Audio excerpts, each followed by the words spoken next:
kerjasama, menjalin silaturahmi antar satu dengan yang lain.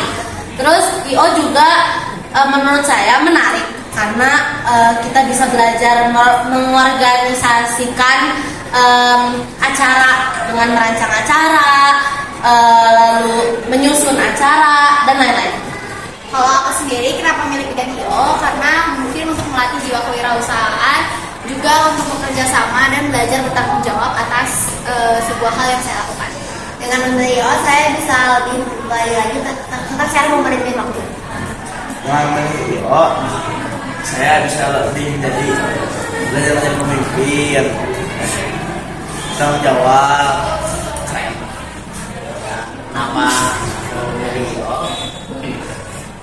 Karena emang IO tuh buat aku menarik, bisa apa ya, mengatur kekompakan, kerjasama, bisa belajar jadi pemimpin.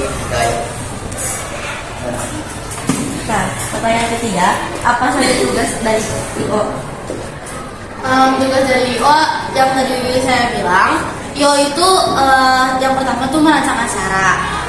Gimana caranya biar acara ini bisa terancang dengan bagus gitu, waktunya pas dan lain-lain. Terus kita juga menyusun acara.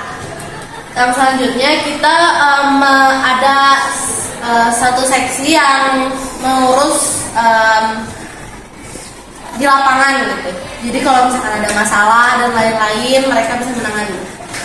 Tugas dari IO sendiri kayaknya mungkin bisa dibilang cukup banyak ya. IO itu harus bertanggung jawab dari mulai sebelum acaranya mulai sampai acaranya ini selesai gitu. IO juga kayak seperti yang tadi Naifa bilang, harus menyusun acara dengan baik, waktunya supaya nggak molor dan lain-lain. Tugas IO adalah menggambarkan apa yang ingin klien lakukan dari sebuah suatu acara. Kalau menurut saya, itu kan IO itu kan mempunyai suatu jasa gitu. Nah, jadi jasa itu tergantung saya itu mau apa. Nah, semoga IO itu kita tanggung jawab. Ya, tugas dari IO sendiri kurang lebih merancang acara. Ya, juga bagaimana sih cara IO merancangkan suatu acara?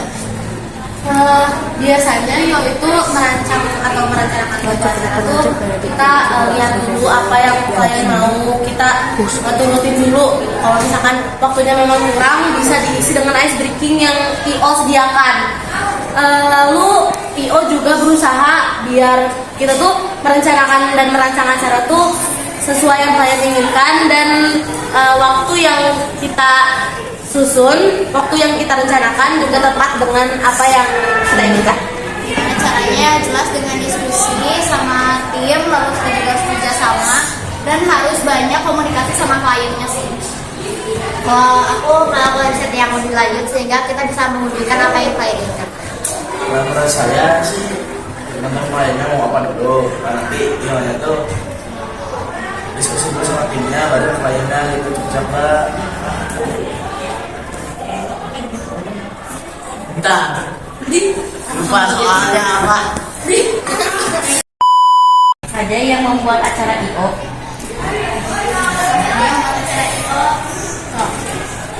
Ayo, Ayo ya. Aku dan video akan melaksanakan sebuah acara dan biasanya kita meminta bantuan kepada pekerjaan yang lain. Kalau aku sendiri, siapa aja yang membuat acara itu pastinya dari kru dan seluruh tim dari IO-nya ini, sama sponsor-sponsor, sama vendor juga sih. Nah, kalau menurut aku yang membuat acara itu ya tentunya seluruh kru IO lah ya. Karena kalau misalkan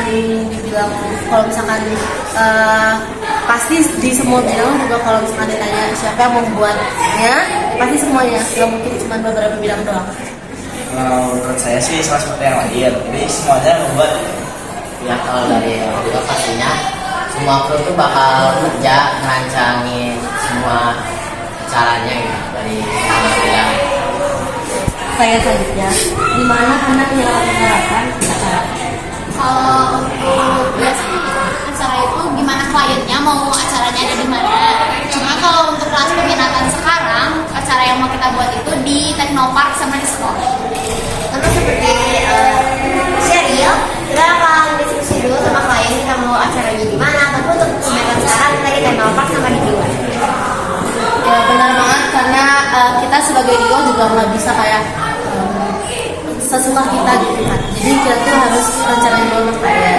Cuman karena memang sekarang sudah ada rencana, jadi kita tuh sekarang mau menyelenggarakan acara di sekolah dan di Teknopark.